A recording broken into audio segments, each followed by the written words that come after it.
Hey! Welcome into No Punt Intended, presented by Club Fantasy, and just in time for the introduction, Victoria joins us. Hey, Hi, guys. Victoria. All right, so you may notice there are 6 more faces than usual here on the stream. That is because, well, if you looked at our social media, you would have seen that this has been scheduled for an entire week. This is our 2021 NFL mock draft show. So everyone on here and Zach, one of our writers who apparently doesn't have Google Chrome. We already discussed this with Ryan 2 weeks ago. He didn't have Chrome. He was using Mozilla Firefox like a true dad. So Right. Ryan's on Chrome now. But joining me, as always, Joshua Hudson and Ryan Weiss, both in the top corners. You've seen Dave from Fantasy Go on with us before, our resident Australian, and I think that's going to Chris. Yep, you've seen Chris on with us before. He's one of our writers. He was on with us in January. Linda, who is the host of the Speakeasy and does everything. Where's this going? This is going to Victoria. She is. Oh my God! Someone please help me. Writing Football with guys Ball and Blast. Ball She Blast. writes Thank with you. Football Football Guys. That's and what I now thought. she's doing the Ball Blast Dynasty podcast. Thank you. Boom. I didn't Let's want to get it go. wrong. I didn't want to get it wrong. And then this way, Luke, who is live streaming from his dorm room, who he says he has the best background out of anyone here. By far. Luke hopping on with us, and Mike, who apparently is also stuck in the 90s with his internet, but he's been on with us before as well. I think Mike was on with us only, couple weeks ago, I think? About a month ago, I think, yeah. Yeah, a month ago, something like that. And Sean already in the chat, who is basically our fourth host always. Sean always running this. Hello, Sean. All right, so how this is going to work, we have all done a mock draft beforehand in our Google Doc and Google spreadsheet. We're going to run through all the picks and what we think. Okay, it's like 70% what we think is going to happen and 30% willing things to happen. There's some We're people that... manifesting. Yes, there's some people that truly did pick with their heads and they thought through, and others went straight for the heart pick. For example, we've had people, if you're a fan of the team, you went for the person you'd want them to pick. And we will get to those later down the road. But let's start here. We're not going to spend too long on this first one. It's Trevor Lawrence to the Jacksonville Jaguars. I mean, that one, we know that's going to happen. It's nothing new. It's going to happen. I don't want to spend too much time talking about Trevor Lawrence. And by the way, this is my pick as well. I picked Trevor Lawrence to the Jacksonville Jaguars, and so does the entire universe. Yes. Do you see the odds? 1% return. So if you put down $1,000, you get 10 buckaroonies. Exactly. It's worth it, guys. I'm putting So- down my whole life savings just to get that 1%. It's the I just massive, mortgaged it's my like the house. lock of the year or like the lock of a lifetime. But if you put down like $100,000 or something, and then it's like Justin Fields, like Oh, damn. Could you imagine? Oh, that would be terrible. But no, I mean, the Jaguars have literally come out and said it. Lawrence is our guy, and they can say that they have the number one pick. Obviously, Yep. no one's going to jump them to get Trevor Lawrence. He'll fit in just fine. And unless anyone disagrees, he's probably the most put together and best quarterback in this class. I don't want to spend a lot of time talking about him. Everyone knows who Trevor Lawrence is. He's going to be a great backup for Gardner Minshew. absolutely Love it. The mullet's legendary. Can't deny it. So fantastic. Ryan is already on something, and we're not even through the first pick. But now to the New York Jets on the clock. Josh, you are the GM of the New York Jets, which you could probably do a better job than their current GM. Who would you pick at number 2? Who would I pick would be Justin Fields, but I'm going to go with who I think it will be, and that's Zach Wilson. He's got some moxie, and I think that's going to really fit with New York and with what Robert Saleh is bringing to the team. And I think that can really lead them in the right direction with a new personality. And I think that's really what they need. They need somebody that's vocal. They need somebody that's going to go out there and have some fun. And not only that, look like they're having fun. That's Zach Wilson to a T for me. Is there much of a difference between number 2 to number 5 quarterback? I mean, Trevor Lawrence is there in his own tier. He is the Travis Kelce and George Kittle in the fantasy world. And then, I mean, if you told me you were taking Justin Fields there, I'd be okay with it, to be honest. I don't think it's that absurd. Even if someone was crazy enough to take Mac Jones, I don't think they're too different of a quarterback. But, Trevor Lawrence is the only one that really is his own guy. You can really center a franchise around him. My two cents is that Fields is way better than Wilson, Lance, and Jones, and that he's being completely disrespected in this draft. But it's going to benefit somebody, the Falcons, greatly. So, Wow. Do you think the Falcons pull the trigger on a quarterback at 4? I certainly hope they do. Yes. I've been having this debate on Twitter for 2 days now, and I think it's the right move. I think Matt Ryan's too young still. I feel like they might have like a bit of a Jimmy Garoppolo situation. How old is Matty? Matt Ryan, 35. 35. He's not Tom 35 Brady, is bro. not that old. Well, I don't want to give well- too It's much old, away. honey. It's old. Oh my goodness. Luke, I don't want to Luke's in give too much college. away. When you get to for the fourth 35, pick, you're gonna be but- like, "Oof, I I was was gonna wrong." say, I feel like half of Yeah, I this get it. room is close to the age of 35, if not over it, and Luke and I are just Damn, chilling that here hurts. in our early 20s. I was gonna say I was okay with calling him old until Victoria called him old the way she called him old, and now I'm like super against it. Well, for NFL starting Super quarterback, he's not against ancient. I mean, you can play until you're 40 now, like reasonably. So, like, he definitely can start and play at a high level for at least the next 3 seasons. In my Not opinion. every Time out. quarterback can play till they're 40. Matt Ryan's good though. Matt He's Ryan still is playing at a high level. awful. But is he on the vegan diet? That's all we need to That's- know. Yes or no? Yes. true. 40. No, he's done this year. I like it. I don't foresee. I mean, again, Atlanta's idiotic. If they're playing for the next few seasons, it should be an offensive tackle and then a running back in the second round because I It think should be a that's- trade out. That's what it should be. Yeah, no one's taking that contract for Matt Ryan. Not a single human But being that's on the my face of point. the planet No, is trading taking out that of pick contract. number 4. They should Oh, That's trading the out of point. Yeah, they should Gotcha. trade out to a team that needs a quarterback, get future first, and build the long-term route rather than getting a guy and stashing him behind Matt Ryan, which adds no value except for the future. I mean, it makes more sense to build later, in my opinion. It's a fair point. All right, let's jump in. I think Zach is with us. I'm not too sure. Zach, you alive? I'll unmute him. We'll see. Zach? Nope. Still on. No, that ain't happening. Sorry. That ain't happening. Nope. That ain't happening. Mike Zach, wasn't. what's going on, dude? Zach, I appreciate. We got. Don't worry. We're just. So I will state Zach's pick because he was pick 3 for the 49ers. Mac Jones out of Alabama. Everyone can throw up at the same time as I say this name. And to be fair to Zach, he did say he did what they thought he would. You know what I'm trying to say. Correct. He did what he thought they would do, not what he would do. So Correct, and that's something I said at the beginning. Is some people picked in the way of what they think the team should do, what they want them to do, and what they actually think the GM and the head coach of that team will do. And this is, I think, one of the few cases in our mock draft where that happened. Zach had even said he would rather Trey Lance or Justin Fields in this area, but he firmly believes the 49ers are taking Mac Jones. Anybody, just raise your hand. Does anyone think Mac Jones is better than Trey Lance or Justin Fields? Victoria, don't you fuck with me, okay? This guy is terrible. What I if don't I think can? it's that much Okay, wait. worse. Terrible that much is of a gap. strong. Joe, are there any Terrible is strong. quarterbacks that aren't terrible to you? I have some Yes. things to say Tom Brady. because I'm tired of the Mac Jones hate. It happens fucking everywhere. Go ahead, He's a Linda. top 5 quarterback in this class. Period. He's Yeah, not 5. right. Okay, but first of all, we're not the ones conducting interviews and being like there in front of it and around it. So I think maybe they have decided something about Mac Jones works for them.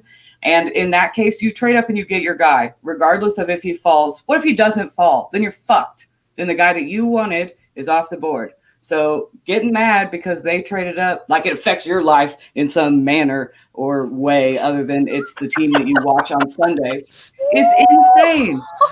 I love it, Linda. I like Mac Keep it Jones. going. He's built like a fucking truck. Preach. He does not get out of the Preach. way to throw the football. He's going to throw it if he sees that somebody's open. And if it means he gets hit, it means he gets hit. And people that say he's not mobile means, yeah, he's not a dual threat quarterback. Doesn't mean he can't escape the pocket and do what he has to do.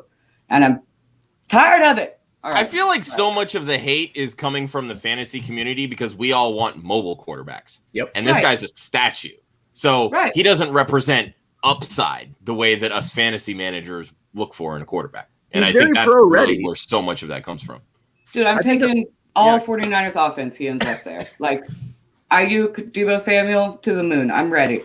So the only thing I'll throw out is I do agree we live so much in the fantasy community, especially around this time of year. But there were reports that NFL GMs are crossing their fingers that the Niners take Mac Jones. This is not just fantasy hate. Like, the NFL doesn't think this is the right move either. Makes me McCorkle. reminiscent of McCorkle Jones. them saying Josh Rosen was the most NFL ready quarterback too, and that didn't pan out.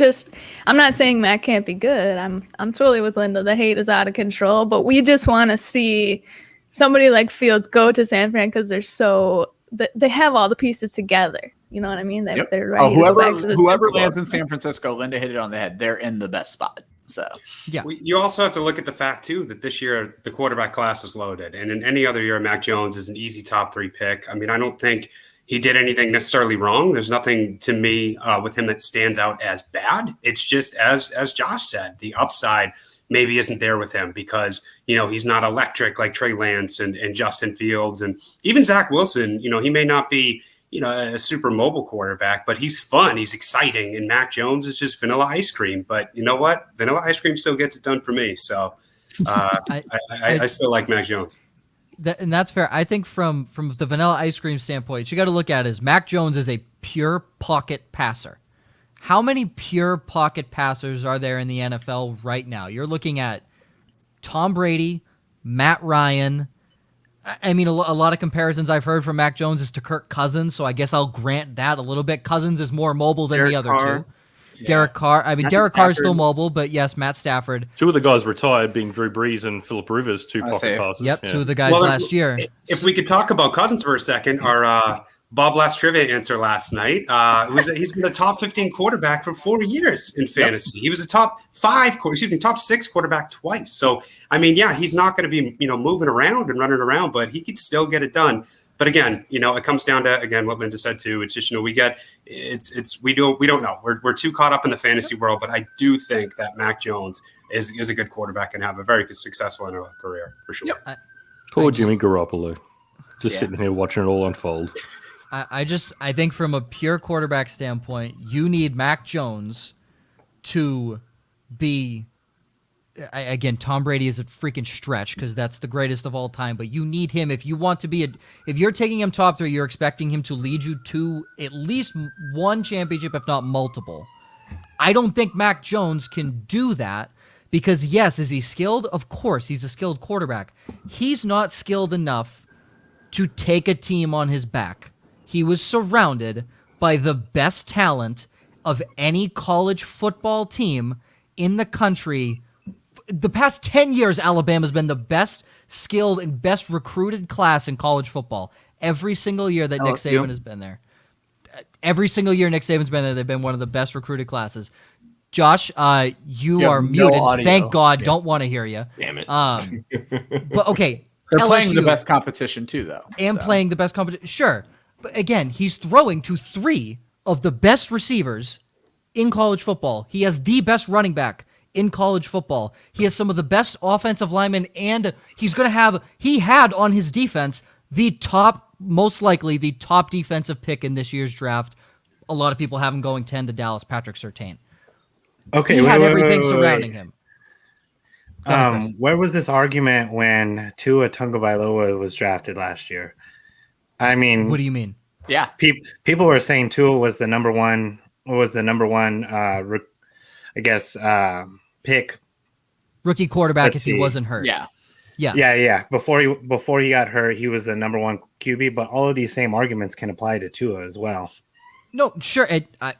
I stand by my statement. I don't like Alabama quarterbacks, and I stand by that through and through. And I think the only potential exception can be Tua because he is not like every other quarterback that Saban has produced. Not just because he's a lefty. Don't scout the helmet, brother. Don't do it. Don't fall for the trap. He did complete 77% of his passes to him, and you still have to be good to do that. I know you got some good players, but the guy can swing the ball.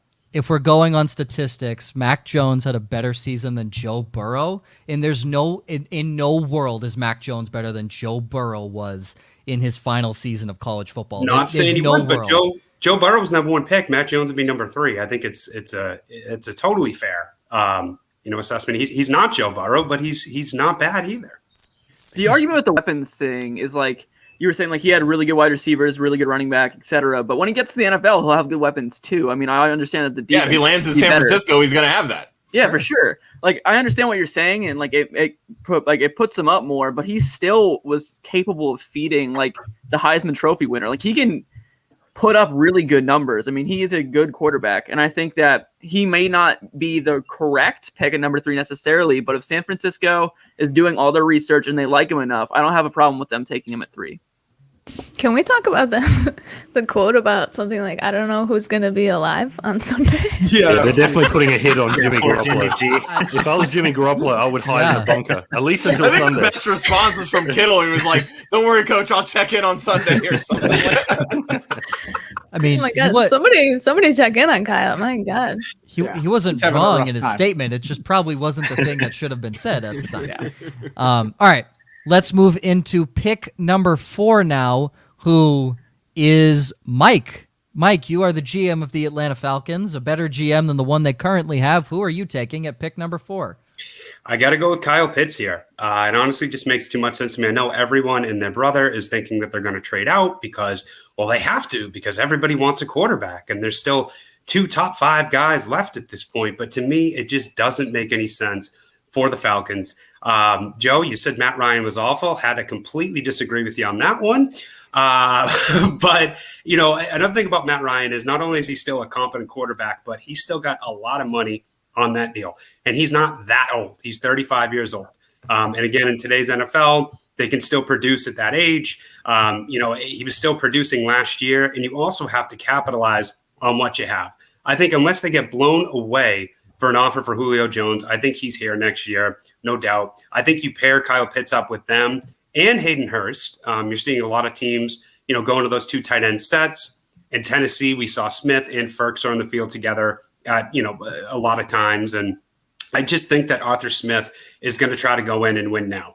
And I think that, I know he's run one of the most efficient offenses in the league for the past few seasons. Sure, Derrick Henry helps a lot there, but Ryan Tannehill, as good as he is not a world beater. And I think that Matt Ryan can do more than solid job of running his offense. And just when you got a unicorn like Kyle Pitts sitting there, unless they get 3 first-round picks or some crazy offer, I just don't think it's worth it. And I think it's foolish for them to take a quarterback too. Put Kyle Pitts in that offense, and you're going to see those Falcons offenses of old where they're putting up, 25, 30 points a game. I'd like to point out that Matt Ryan has 10 consecutive seasons of over 4,000 yards passing. I'd also like to That's point good, out that the Falcons are picking 4th, which means their They don't record have is a that's fourth fine. worst He's still in the productive. NFL. You can argue whether he's good or bad, their whatever, defense but he's was- productive. So Lynn, if their Balls, defense too. sucks, why are they not trading back Because to it's gain the more fourth picks pick, and take a because defense? I'm not arguing that. You said, Yeah. why are they picking 4th? And I said, because their defense was cheeks. So That's So fair. let me add this little piece into Booty cheeks. A big part You get it. of the Arthur Smith offense is the play action pass. He ran it at a Yes. higher rate than anybody else in the league. Matt Ryan also excels on play action passes. And I Yes. think that tight end, someone like Kyle Pitt, I think you can use him in so many different ways. I think that Smith would have so much fun. He is an offensive coach. Yes, they do need defense. But what are you going to do? Trade down 5, 6, 7, however many spots, take a guy who some people may think is the best defensive player on the board, others may not. Why not just take a guy like Kyle Pitts and just be set for years on that offense? Even when you bring in a new quarterback, you're set with Kyle Pitts for a long time. And I just And let's think not that- forget, if Julio's on the block, Kyle Pitts essentially replicates what Julio's done for that offense because of how he's built. My only 2 counterpoints to this, and if you're going to look at him as a wide receiver, I guess it changes it. But number 1, a lot easier to run play action when you're faking the handoff to Derrick Henry than Mike Davis. Fair enough. Number 2, is Kyle Pitts, just simple yes or no, is Kyle Pitts Travis Kelce? No. I think We don't know. We don't know. He That's could the be big thing. better. he could be. Yeah. we From don't an know. athletic standpoint, he could be better. Because He's no not gonna other be tight there. end in the NFL changes their offense other than Travis Kelce. Not a single one. Kittle did for 1 year and then couldn't stay healthy. I don't see Darren Pitts. Waller. Yeah, And that's who a lot of people compare Kyle Pitts to, is 'Cause Darren Waller. Gronk When in did- his prime, obviously. When did the Raiders last make the playoffs? Yeah. Darren Waller's Waller, been there yeah. 2 years. but he doesn't change the offense. I'm saying so Pitts might be this great phenom, and we're going to love him for fantasy, but for the Falcons, it doesn't feel like the right pick for me. You can't bank on picking in the top 5. You can't bank on Justin Fields falling to you in any other draft. It doesn't make sense to me. You got to think 10 years, not 2 years. My pick for me is just trade out. I agree. Trade out. That's always easier said than done because you have to Your find team's a up. willing counterpart. Yeah.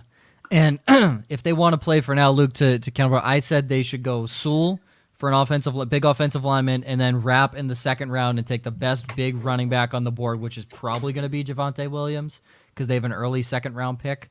We're going to get to it. I don't think Najee Harris falls past Pittsburgh. They'd be stupid to not take Najee Harris at that point. Damn right they're not. Yeah, it'd be stupid. It'd be stupid to not take them at that point.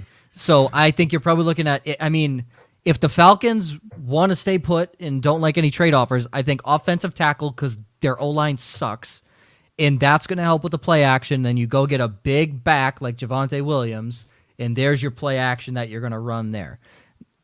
That's what I'll say there, and we'll move on to the next one here. The Bengals.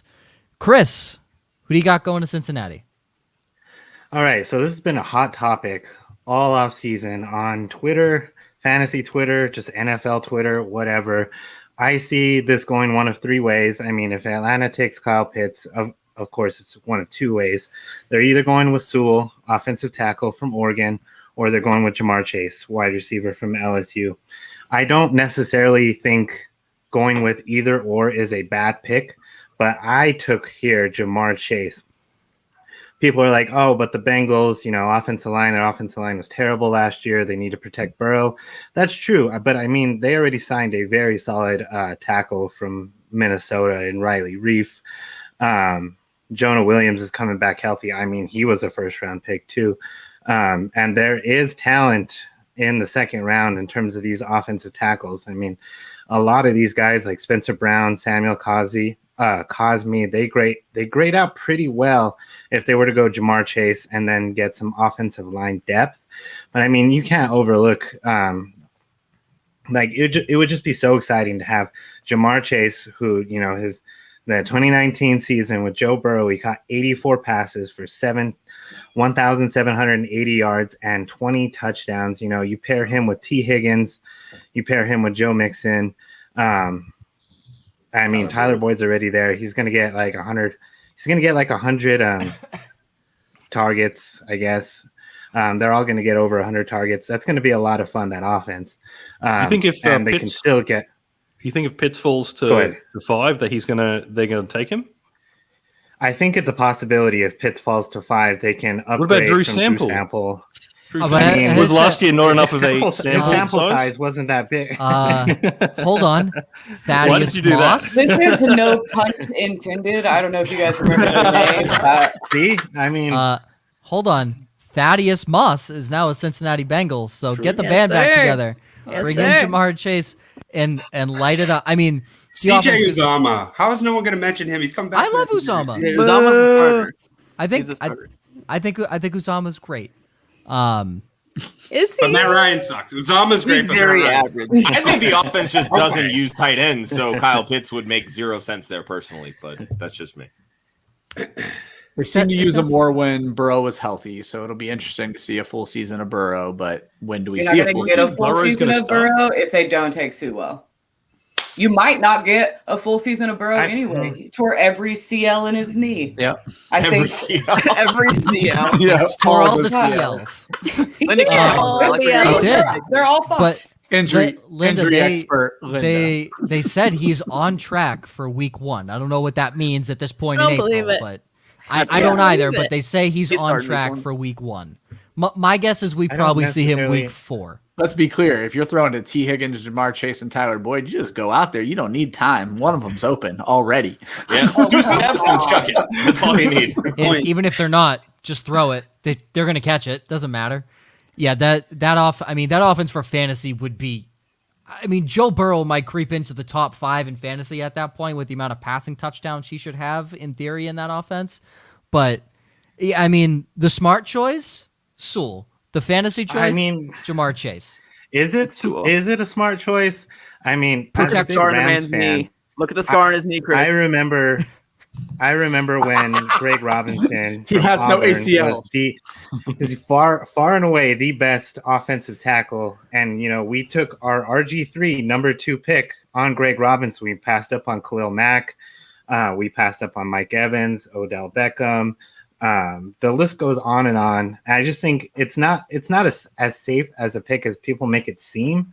I'm a firm believer in an offensive line as a unit instead of just one guy who'll come in and save you. But I mean, if they take him, they take him. It's fine. But I think I would love Jamar Chase on Cincinnati. I agree with that O-line take. I'm going to say one more thing, and then I swear we can move on. I'm so sorry. But it does take for sure, it's like all the cogs have to work together. But I think you're more likely to get a cog to fit if they're the elite guy at their position than waiting till the second round and going like, it's a deep class. Those are higher risk, medium reward guys, where I think Sewell is a pretty big lock for that O-line. All right, That's sorry. Fair point. I All have right, so many Zach. thoughts tonight. Keep it up, Linda. Zach, do we Welcome. have you Welcome, now? buddy. Hey guys. There he is. All right. We figured it out. All right. We are now on to our next pick, too. The Miami Dolphins. Ryan, who do you have going to Miami? It was a guy who we just talked about for a good 2-3 Yeah, minutes. essentially Atlanta and Cincinnati, assuming everyone stays put, pretty much makes this pick for Miami. So you've already invested into you went out and got Will Fuller. You're not going to reach for a wide receiver here who's not Jamar Chase. So go ahead and give me Sewell at offensive tackle, best tackle, arguably best tackle in the draft. You protect the investment. This is a team that wasn't great at rushing last year. This is going to help them improve, and it's a team that wants to run the football. So it's a Trading no-brainer. Flowers. Now they can move Robert Hunt inside to guard. Yeah, now you've got a spot open for Sewell. So this makes too much sense to argue with. And like I said, it's Chase. Chase makes it a debate here. I still would go Sewell along the lines of everything Linda said about Cincinnati. So that I'm going Sewell in this spot, no matter who's available. Love the pick. Protect your asset. I don't want to focus on big fat guys. I want to focus on really skinny guys that everyone. Linda's very offended. Big fat guys are very important. They're very important. They're very important. They don't score fantasy points though, and that's They're gonna end my league next year. There you go. Linda, I will happily play in a league where pancake blocks get 2 points. I will happily play in that league. Are you kidding me? Fun. Makai Becton 101. Makai Becton 101, Yes. baby. Just run outside zone off the left tackle. That's perfect. All right. The Detroit Lions on the clock at 7. That mess of a franchise. Dave, who do you got? The Detroit Kitty Cats select Devontae Smith, wide receiver for Alabama. Guys, I am not worried about Devontae Smith. His weight has been more controversial and more hyped up than Dogecoin. I invested in Dogecoin. Get out of here. I'm a Dogecoin connoisseur. Or GameStop. There you go. All right, We'll that's use fair. that. But yeah, nonetheless, look, I'm not worried about that. You look at Jared Goff when he had one of his best years. Who was on the team? Brandon Cooks, got Cooper Kupp, Robert Woods, 3 guys who are not very large. So they're small guys, guys who are, slot receivers, very shifty, very quick. I think it's going to work right into Goff's hand, and they need wide receiver depth. I mean, ideally, it'd be good to have Chase here, but assuming he goes, Devontae Smith is the next man up. Is anyone here worried about his size? That's something I want to. Nope. If it wasn't for his size, his nickname wouldn't be the Slim Reaper, and then I just don't care about him. So. Look at Tyreek Hill. He's only 5 pounds heavier than him. I mean, and shorter, I believe. I think Tyreek Hill's only 5'10". Yeah. And Smith is 6 foot. I mean, look, he looks like a twig. Like Tyreek Hill actually looks a little built. Devonta Smith looks like a twig. I just love that Smith said, "This isn't bodybuilding; it's football." Yeah. I feel more confident that I could tackle Zach Wilson than I do Devontae Smith. So in that case, I'm not worried about his BMI at all. I like it. I'm here I for love the that. analysis tonight, Linda. I'm liking it. Thank you. Also, I really try to bring it. Die though at 7. I feel like if Fields fell into Detroit's lap at 7, I feel like they would pull the trigger on him.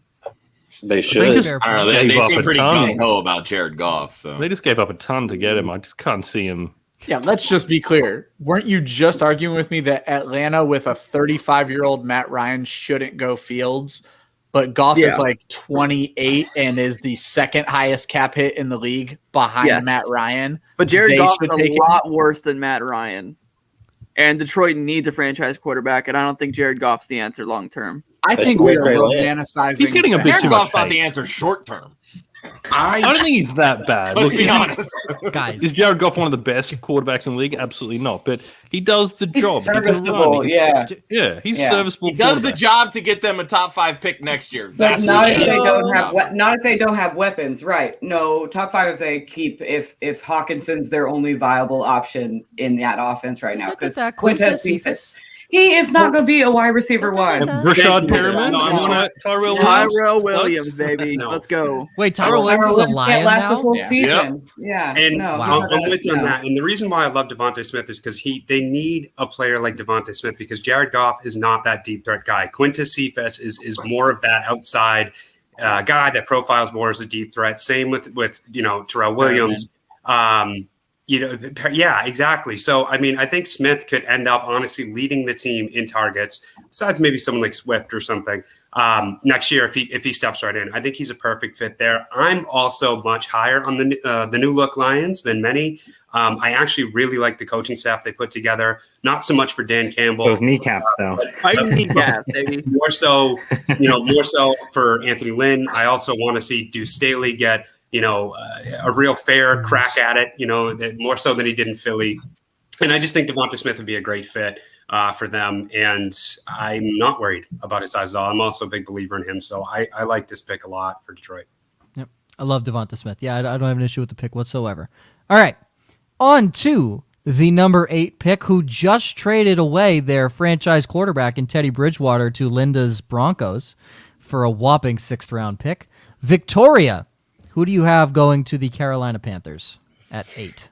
I mean, this is not sexy for fantasy, but I have them taking Rashawn Slater, offensive tackle. I mean, we know they took a huge gamble on Darnold, and we obviously did this draft before today. So, I mean, we'll see if they stick with Darnold after the Teddy Bridgewater trade, or if they somehow a quarterback falls into their lap. Maybe they'll go that way. But for now, I chose Slater. Besides the question mark at quarterback, their biggest need is having a better solution at left tackle. Their current tackles are currently on 1-year deals. He can play left tackle or right tackle. He's versatile, good footwork. That's about it. Unsexy and not a great fantasy talking point, but sexy for whoever's the quarterback And behind great for CMC. I'll take it. Yeah. I think it's a great talking point. For sure. Great Who's pick. the backup now in Carolina? Nobody. Oh, wait, PJ Walker. Walker. Is he- Yeah, PJ Walker, that's right. That's he- not bad. What? Will Greer? Is he And still Will there? Greer's Oh, there. Will Greer. Oh, Yeah. the West elite quarterback. Virginia. Yeah. I was rooting for Will Greer last year, man. I'm still hoping he gets a shot somehow, but he Oh, won't. yeah. He- Give it time. I'm sure. And that's what Ryan will happens get when you hurt. talk That's about what Will Greer. Yeah, I was gonna say no one Any did mention anything. of Will Greer will automatically knock you out of this chat. Yeah, it was the fantasy gods are like, shut up about Will Greer, Mike. Jeez, that's what you get, Mike. That's what Ryan said. That's what you get for talking about Will Greer. Seriously, it's like, no, he's done. Get him out of here. He's done. Who got this guy? Get him It's a out. wrap. Yep. Yeah, I think Victoria said it with this trade. If a quarterback does fall to Carolina, there's a high quality chance they take one. But if they don't take a quarterback, their biggest need, it's not even close, in my opinion, is the offensive line. That line has been a mess for the past 5 seasons. So they really need to do something about that. And whoever they like, whether it be Rashawn Slater, Vera Tucker, any of these guys, they just need an offensive lineman. And I think that's one way to start right there, especially since Matt Rule went all defense last year. Correct me if I'm wrong. He didn't have a single offensive pick. Yep. So now it's time to build the other side of the football. I mean, he hit on Jeremy Chin. I mean, hey, they hit on Jeremy Chin. Don't hit on Jeremy Chin. Oh, Chin was fantastic. Chin's Oh, yeah. Chin's He's really Eagle, good. and I'm very upset about it. Yes, Chin is really good. All right, Linda, to your Denver Broncos. Who do you have them taking at 9? This is the only quarterback situation that I would be happy with. If Justin Fields, and I don't think he will, if Justin Fields fell to 9 and the Broncos ended up with him, I would be fine. I think after today, it's pretty clear there's going to be a competition. Drew's going to start. They're going to see what they have. But I would have taken Slater had he fallen. That would have been like my homer pick. But you can't pass on Justin Fields in that offense with Sutton and Judy and Melgo and Hamler and Fant. It's just it would immediately elevate everybody for fantasy purposes. So Linda, if it were to play out like this with Lance, I guess with one of the quarterbacks still on the board, would you expect Denver to trade out, or do you think they would grab one of the quarterbacks? I think if Justin Fields falls to 9, they'll take him. I'm not as certain that they would take Trey Lance. I don't think they'll trade up. I think trade up is completely out of I think that died today. So Fields is there at 9. I wouldn't be surprised if they traded back if Fields is not there at 9, or if they go. I also have seen a lot of Micah Parsons, so we'll see. But I don't think it's going to be quarterback. But in the sake of this draft, if Justin Fields came to 9 for fantasy, hit it. Yeah. Fields at 9, Belichick will be all over that like a fat kid on cake. Well, and that's why I was wondering if they would trade out. So yeah. I think even if Fields, I think the biggest swing here is the Detroit pick, because Detroit has, I think, 6 total draft picks in this year's draft. It's not a lot. So I think the swing pick is Detroit, where if Justin Fields falls to that 7 spot, obviously no one taking him at 4, the Bengals and Dolphins most likely stay put. If no one takes Fields by 7, I think that's the most likely pick. Someone jumps Carolina and Denver to then take the quarterback, and I think your most likely culprits for that, it's probably the Patriots, and I don't really see any other team that would probably jump that. Again, I think if Denver's going to jump, it's going to be to jump Carolina to potentially get him if he falls there. Please, dear God, no. Please, Listen, I really want to root for Fields. Please do not go to the Patriots. My Patriots are set, guys. We've got Super Cam. He's taken us to the Holy Land. All right, I've said that before. Super Cam, 8 passing touchdowns in 2020. And talk will get you kicked off the broadcast. I didn't mention Will Greer. Can the gods that we were automatically talking kicked Cam Mike Newton? off? What's going on? Oh my God! Listen, all of you are none of you. I will not allow. We do not have the time to move on. Yeah, no. The only one allowed back is Victoria, because she said 8 passing touchdowns and laughed about it, and that was a great stat that you just 3 pulled of there. them were against the Jets in week 17. What a terrible. We're another 3 to Rex Burkhead. But anyway, let's move. Yes. on. Oh God, it's so gross. All right, now to pick numero 10 to everyone's favorite NFL football team, the Dallas Cowboys. Luke, who you got going to dem boys? This pick is probably the most obvious pick of all time. Everyone knows what the Cowboys are going to do, I think. I mean, it's the perfect fit. I feel like it's the perfect range as far as his talent and what they need as the position. And they need defense bad. So they're taking Patrick Surtain, corner out of Alabama. And he's going to play across from his old college mate in Trayvon Diggs. Correct me if I'm wrong. Sure. So, I mean, I feel like that's... Best buds. Best buds, baby. Woo! Anything defense. That offense is fairly set. Again... Just a bit. They're okay. Yeah, okay. Again, hoping Dak Prescott comes back and is at least 80% of what he was. We'll never know if he'll be back to fully what he could be after that injury, and I hope he is. But yeah, it's cornerback, and I don't really think there's much of an argument outside of that with Surtain being there. All right, New York Giants. Mike, who you got? I got my boy Kwity Paye, which is one of my favorite names in the draft. But it's interesting this year because I do think the Giants, they've been vocal about it. They need some edge help, and they have for a bit. And there's not really one defined number 1 edge rusher in this class this year. A lot of people say Kwity Paye is. I got to actually give a lot of credit to my boy Kevin Coleman. Over in the Hammercast pod, we were talking about him months ago. He really turned me onto him. And he's the reason why I actually have him going to the Giants is because Gettleman he loves his big boys. You know, he loves the big beefy guys. You'll see in about 10, 12 picks, I have Azeez Ojulari going. I like him a lot as well. He's actually my favorite of all of them. Rousseau, who we're going to talk about next too. But I just think Kwity Paye, over 270 pounds. I think he's someone who might be able to actually set the edge, not just be a pass rusher. Definitely a little bit raw. And a lot of people say, 2 sacks last year. Why would a guy with 2 sacks, get drafted in the top 12? But he is an athletic freak. He's got a great story. And I think he'd be a good fit for the Giants. Didn't he have like the most hurries or QB hits or something, but he just couldn't convert them? And I thought I saw some stat like that where it was insane. And then last year he had 12 and a half tackles for a loss. So I mean, the guy can get after it. He's not. You can pick apart every draft prospect if you want to. And some people say he's not. He has. Not as much burst or this and that and footwork. And like I said, people are just pulling for stuff at this point. But I think Kwity Paye is a pretty impressive story, pretty impressive player. And I think that Gettleman will fall in love with him here at 11. I've heard a lot of people compare him to Brandon Graham. And when you see the lack of sacks, but the QB hurries, there's a lot of similarities there because Brandon Graham's the same way. He's never really had high sack totals, but he plays the run well and he can get after the quarterback. To me, it sounded like Jadeveon Clowney, except he didn't knock someone's helmet off, which projected him to the number 1 overall pick. So that's what Kwity Paye sounds exactly like. It's Giants need it. They need to focus on defense. Obviously, their offense is still in shambles as it is, but you can at least give the ball to Saquon, barring any injuries, and hoping that he can do something with it. Focusing on that defense in that division is big. Speaking of that division, wow, the NFC East has 3 straight picks in this draft: Cowboys, Giants, and now everyone's most hated football team, the Philadelphia Eagles. Zach, I just saw you sip. Oh, Who cares about the Eagles? Whoa. For the record.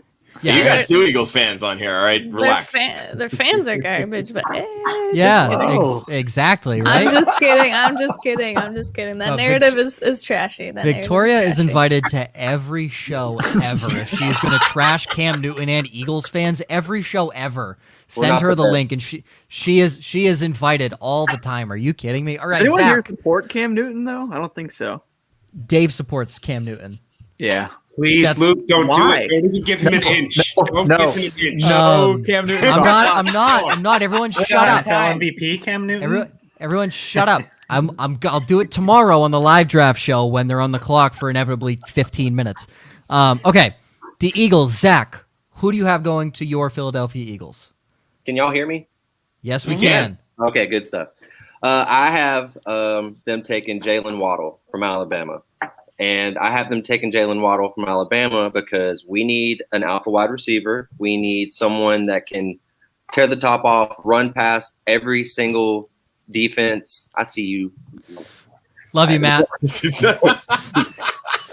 Appreciate you, Matt. Sorry, go ahead, Zach. We need a guy that can help us in special teams. We need a guy that can be a number 1 wide receiver. Jalen Reagor is very good. He will improve, I hope. But he's not going to be a wide receiver 1. His ceiling is not a wide receiver 1. He's a wide receiver 2. So we need somebody that can distract the defense, that can make the defense pay attention. Because right now we don't really have anybody outside of Dallas Goedert when he's healthy. Yeah, I mean, here's the issue: is Philadelphia wide receivers don't like to stay healthy. So, no, we don't. No. Yeah, and Waddle has injury concerns. So, he's coming off a shattered ankle, so there's that. But right. So it's a perfect fit. Got it. Yeah, exactly. Lock it in. Perfect fit. Yeah, injury prone. I still think we should go defense. Personally, I like J.C. Horn in this spot, but I don't think that he's gonna. I don't think that Waddle now is going to. When we first did this, I thought he would follow us, but I don't think he's following to us. He's following. Yeah, there's a lot of talk that he's probably going to go top 10. I love Jalen Hurts more than myself, but I think if Trey Lance is still on the board at 12, I think they would pick him. I don't think I wouldn't like. Stop that! I will drink bleach. Stop that right now! I don't want it. Listen, I would hate that, but I think they would. Well, Luke, Matt thinks they're going to draft. Top 5 quarterback next year. No, big time. Let's go, Victoria. I'm here for it. We already have a running back with Miles Sanders. We don't need Trey Lance. I gotta say just quickly about Waddle. Shots fired. Well, that's weird. Victoria can attest to this. I'm a huge Waddle fan. He's like my favorite player in this draft. I'm not saying that I would take him above Chase or Smith, but Jalen Waddle, people forget, he shattered his ankle last year, but he averaged 139 yards a game in his first 4 games of last season. 139 per game. That is absolutely silly. And honestly, after all my scouting this year, I always found myself just watching Jalen Waddle for like just an hour longer than I should have. He is so fun. He's so fast. And I do not think he's Henry Ruggs part 2 before anyone brings that up. He is much better all around, much better release, just much better, a more complete receiver. And I think this would be an absolute steal for the Eagles at 12. But Mike, he goes Zoom and he wears an Alabama uniform. Wait, what's that? I said, but he goes Zoom and he wears an Alabama uniform. He has to be Henry Ruggs. Right, so he has to be Henry Ruggs, right? Yeah, I know. So we all know the Eagles are taking the 5th best punter in that position. Anyway, Yep. so. Hashtag analysis. Probably. Yeah. Kadarius Toney. Howie Roseman, Just- not smart. Just throwing out there. I love Jalen Waddle. He played Missouri, Texas A&M, and Mississippi for his first 3 games. He played Georgia. in week 4. 139 yards a game. I don't care. That's silly. That's silly. Yeah. And who's feeding him the ball? Mac Jones, baby. Let's go. And we're back to that one. God, Mac Jones is And terrible. with the next pick. Thank you, Victoria. Return of the Mac again. With the Los Angeles Chargers, Josh. So for Josh is a Miami Hurricanes fan, so this is definitely a little bit of a homer pick, but But it isn't though. It is though. People are sleeping on Gregory Rousseau simply because he opted out this year. Yep. Most people that were doing early mock drafts for 2020 when the 2019 draft took place, or wait, the 2020 draft when we got it. Yep, just carry on. Rousseau was the top defensive end for a lot of draft pundits. He opted out this year. You got to see more people, so now you're relying on really one season's worth of tape. But he had 15 and a half sacks that year. The kid can get after the quarterback. The Chargers lost Melvin Ingram through free agency. They need to pair somebody with Bosa. I think it makes a lot of sense. Maybe the value isn't right there, but this isn't the strongest edge class. And we all know how important edge rushers are. You will see GMs reach at a certain position. And I think this will be the position that they reach at is edge defenders. Just for the record, Melvin Ingram is not signed anywhere. So the Chargers just willingly let him go. I don't know why. I mean, he's 32 years old. He just turned 32, so he is towards the end of his career for an edge rusher. But they have the opportunity to even go get Rousseau and bring back Melvin Ingram in July because he doesn't need to learn the defense or anything. He's familiar. Yes, there's a new coach, but he's familiar with what's happening and the team and playing across from Joey Bosa, and he can also mentor and coach Gregory Rousseau. I think it makes sense. They need edge pressure opposite Joey Bosa. You don't want him getting. I mean, if you have Joey Bosa, Rousseau, Melvin Ingram, and Jerry Tillery, who came out last year and looked really good, that's a scary defensive line. And then Kenneth Murray, who they just drafted year prior. And if Derwin James can stay healthy for just a day, that would be a really good defense. So that entire secondary could stay healthy. It'd be really impressive. Yeah, I mean that hurts as well. But Derwin James, I think, has only played 1 game in the last 2 seasons. That's what it feels like. Yeah, he didn't play at all last year. He was out all of last year. So the health specialists on that team are garbage. Yes. Yeah, they stabbed their starting quarterback in week 2. They did that on purpose. I mean, it was a hit job by Herbert. Yeah, put him in. Herbert put out the hit. Yeah, Herbert put out the hit, definitely. All right, to the Minnesota Vikings. Chris, who do you got? Okay, I am so glad that Josh went defensive end here because I think the Chargers could use left tackle. I'm going with probably consensus 3rd best tackle in the league, or in the draft, I should say. Sorry, and that's Christian Darrisaw out of Virginia Tech. I think this makes a lot of sense for the Vikings. They just let Riley Reiff walk, and it was either between him or Elijah Vera Tucker because this guard class isn't the greatest. He's clearly the number 1 guard in in this class, but I like Darrisaw a lot. I mean, the thought of someone like Ezra Cleveland or Drew Samia protecting Kirk Cousins' blindside has to be terrifying for Vikings fans. So I'm going to lock in Christian Darrisaw here. You guys are lucky you didn't give me Vikings because I would have taken a kicker. There you go. Vikings fans would have probably rejoiced on that. Who is Dan Bailey still their kicker? Who is their kicker right now? No, Kai Forbath? No, they signed a guy who hasn't played an NFL game. They're gonna end up with a rookie kicker. I would almost guarantee. Open tryouts. Linda, who's the 101 rookie kicker this year? We need to know. Yeah, It's Evan McPherson, and then it's Jose Borregales. Boom. I love that. She off the I like it. off the dome. I love that. I know she I tweeted love out the that. rankings a while ago, but I forget. I love that. Now to a team that could very well surprise us and pick a kicker at 15 because that's what they would do. The New England Patriots. I have them taking Trey Lance. I don't think he falls to 15. I don't think there's a shot he falls to 15. He may end up with the Patriots, but not at 15. Yeah, not at 15. No way. He's No. still my beating heart. You guys are getting me too worked up. I'm actually gonna get one of them. Oh, Okay.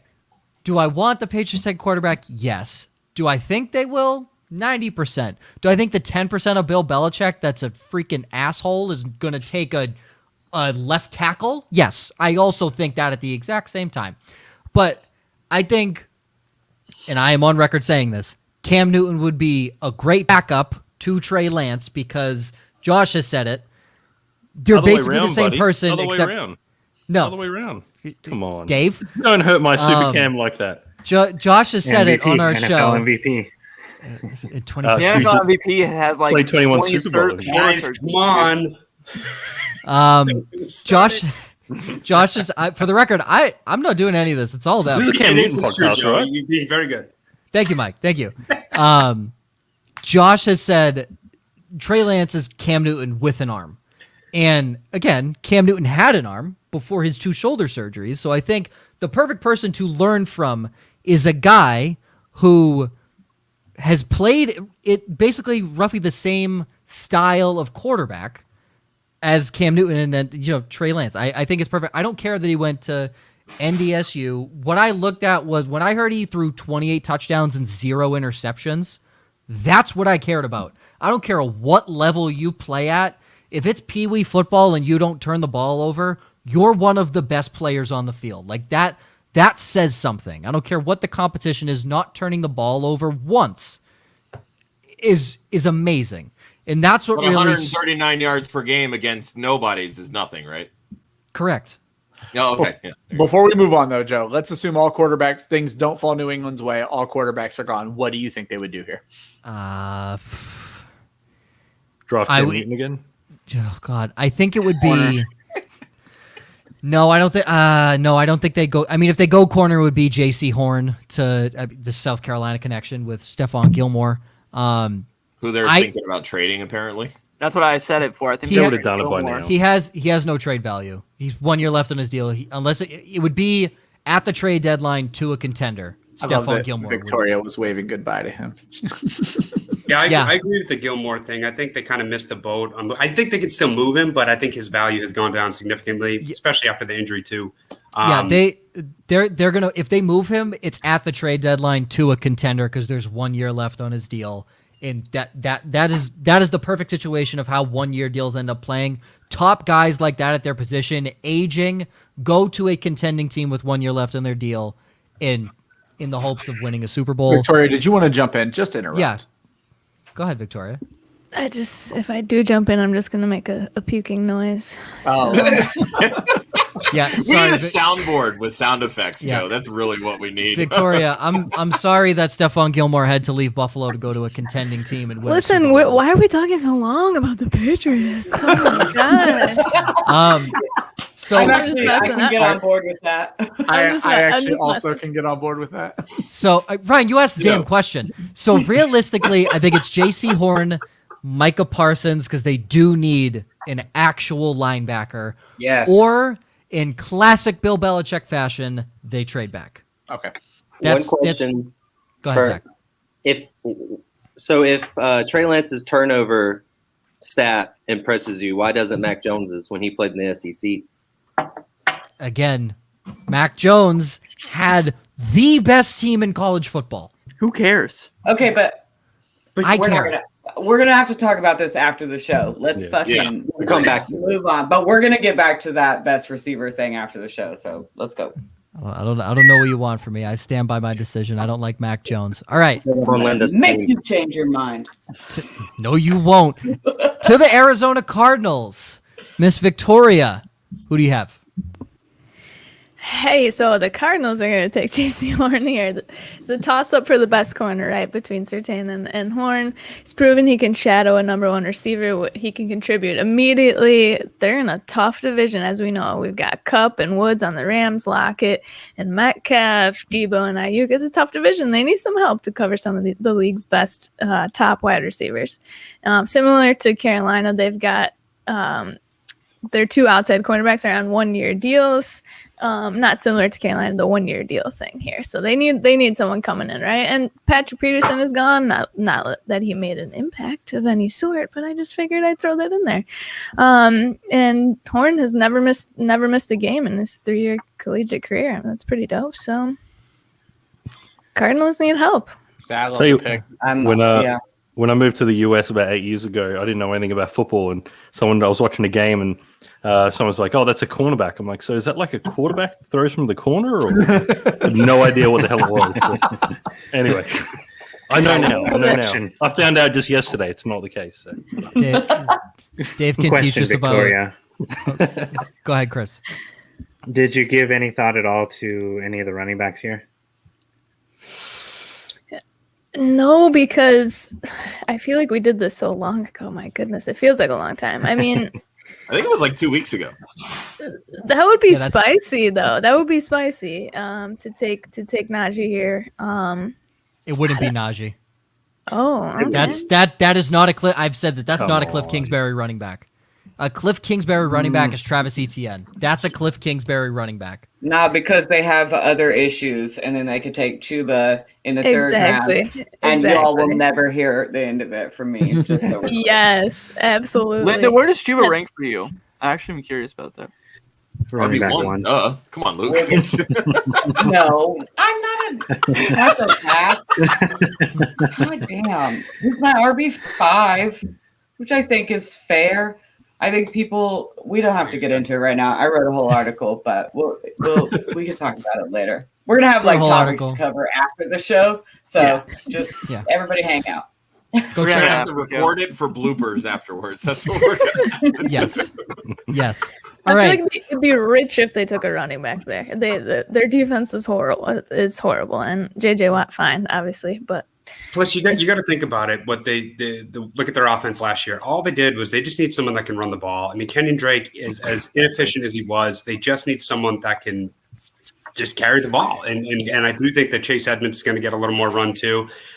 James Conner is not really the poster boy for durability, but if he can just carry the ball 15 times a game, 15, 20 times a game, potentially maybe split more with Edmonds. I just don't see the point. I think it'd be a wasted pick if they took a running back here. Especially with some of the other needs they have. I actually like Horn here a lot. Connor, when healthy, is a machine. 20-plus carries, and that man's getting you 100 yards and at least a touchdown. What? I mean, 25 carries, 89 yards. That's him right there. Guys, it's... And a tug. That's a TD right there. Come on. Come on. It's officially 8 p.m. Eastern. It's officially 24 hours until the draft. Oh, yeah. Woo. Cheers. All right. Tune in tomorrow for our 4th annual live draft show because we were one of the first ones to do it. Or this draft will still be going on. We don't know. Yeah, who knows? All right. Dave, we're officially halfway through Victoria, though. That's progress here. We're gonna really hone in on the fantasy assets here for the rest of the way just to fly through these.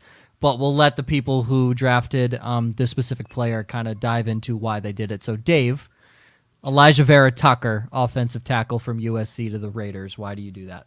Addressing a need here. I mean, Derek Carr last year he got beat down worse than Nate Robinson did by Jake Paul. So, yeah, they need someone to protect him. Derek What a Carr, when reference. healthy, when healthy, with a clean pocket, I like Derek Carr, and that's what they need. What a reference. When Wow. healthy with a clean pocket, Derek Carr finishes in the top 25. I don't course feel it like- Good, right? Better than top 26. So. I don't feel like offensive line was an issue that the Raiders needed to address until very recently when Gruden was like, fuck the offensive Yeah, line. like- and like Yeah, got rid of literally. it. Like, You're all he fine. just blew it up. What was that destroy about? everything. Shout It out. was it- and then brought in a second running back. Like now I don't want either because Well, Josh Jacobs is gonna play guard. You blew up your oh my It God, would be yeah. wild. Yeah. Yeah, it I would thought be wild. Jacobs was The going to play Raiders- center.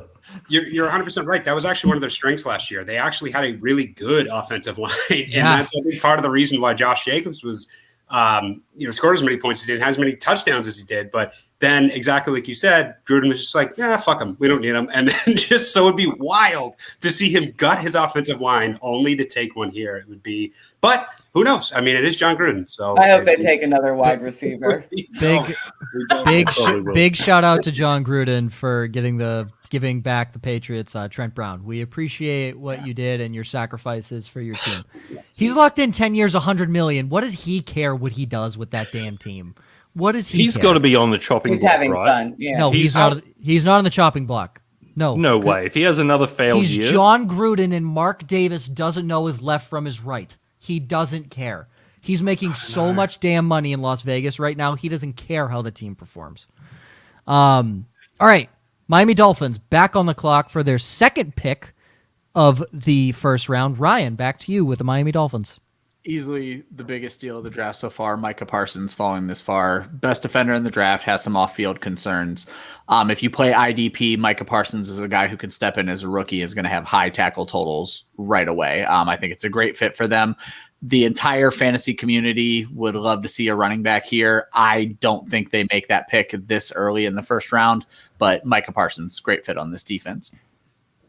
what do you Easy. think about Gaskin? Is Gaskin going to be serviceable? I mean, Yes, especially in PPR, absolutely. I adore Not when the Myles Dolphins Gaskin. take a running back early in the second round. Oh, as long as they take a power guy, Gaskin will catch the ball out of that backfield and is going to be Perfect. such a great PPR player. So. Gaskin's good. Elite. 100%. Yeah. Elite. All right. To now I believe our first playoff team here, if I'm not mistaken, the Washington football team. Linda, to you. Offensive That's tackle me. Tevin Jenkins out of your Oklahoma State. Well, you knew I was going to make at least one homer pick. I can't get out of here without doing that. But I think Tevin Jenkins has quite a bit of experience. The Washington football team addressed quarterback at least for the time being if they're not going to get one of the top five. I could maybe see them trading up, but I think Ryan Fitzpatrick has a fine year with plenty of offensive weapons, and so keeping him protected is huge. They have two guys that are going to probably leave after 2021 in free agency, so getting somebody in there that can learn that offense and figure out how to mesh well in that offensive line is huge. Tevin Jenkins is big. He's fast. He can block a pass rusher if he needs to. He churns his legs on run blocks. I think he's going to be a first round talent. I probably reached a little bit because I wanted to, but regardless, he's really he had some character issues his first 2 years at Oklahoma State, and he didn't think it was going to be his full time. He didn't think NFL football was going to be an option for him, and once he saw that it was, he really burrowed down and did the work he needed to improve. So I think if he continues to hone those skills, he could end up being a really significant offensive tackle. Hey, Victoria, do you think they'll consider running back here? I feel like we're going to ask that. Oh boy. Me and Victoria had a discussion with this, agreeing with each other that people are saying Washington's looking running back, and why? That's more Why running. in the just world? Disgusting. First of all, They need you've to already trade up and get proven. Trey Lance. you've already proven you don't need to take a running back in the first round when you took Antonio Gibson and he performed well. And you have Antonio Gibson. Well, and even outside of Gibson, you have another running back. You have another running back who had over 100 targets last year. So it's like, what are you doing? We don't talk. We don't talk about that, Mike. We don't talk about that any longer. No, and I think that starts going the other way, especially with Fitzpatrick. I don't think he gets 100 targets again at all. He doesn't have check down Charlie as his quarterback anymore. But why would they take? I don't even know where that came from. That to me was the biggest smokescreen of this entire process. It was. I would be Twitter. It came from somebody's cheeks, man. That's where it came from. A blue check mark NFL name has Travis Etienne going here. I'm not going to throw anybody under the bus. But please do it. Throw him under the bus. One of us. Oh my God. I do want to say quickly before we move on to the Bears, Mike, I don't like that you just didn't think Taylor Heineke was going to potentially move in for the starting job. I'm kind of hurt by that. Because Fitzmagic, baby. I'm sorry, he's not losing to Heineke. Listen, no way. Listen, you know what's going to happen? He's going to get the Tua treatment. He's going to be doing well, and then they're just going to switch him out halfway through the year. You know That's the smartest quarterback room in the league, though. Highest Wonderlic test, Ryan Fitzpatrick, and mathematician Taylor Heineke. Is Ryan Fitzpatrick the best average quarterback there is? Absolutely. No, that's literally Teddy Bridgewater. Teddy Bridgewater statistically statted out is average. Ugh. Yeah, but he's been out of the league and in the league. I mean, Fitzpatrick feels so much better. Fitzpatrick feels like he could win you a game. Teddy Bridgewater's just like, That's why I think if you gave the ball to Fitzpatrick with 2 minutes left, you have confidence he could probably do something with it. Because you saw him make the best throw of the entire 2020 season in the last 2 minutes of a game last year. That game against the Raiders. Against the Raiders.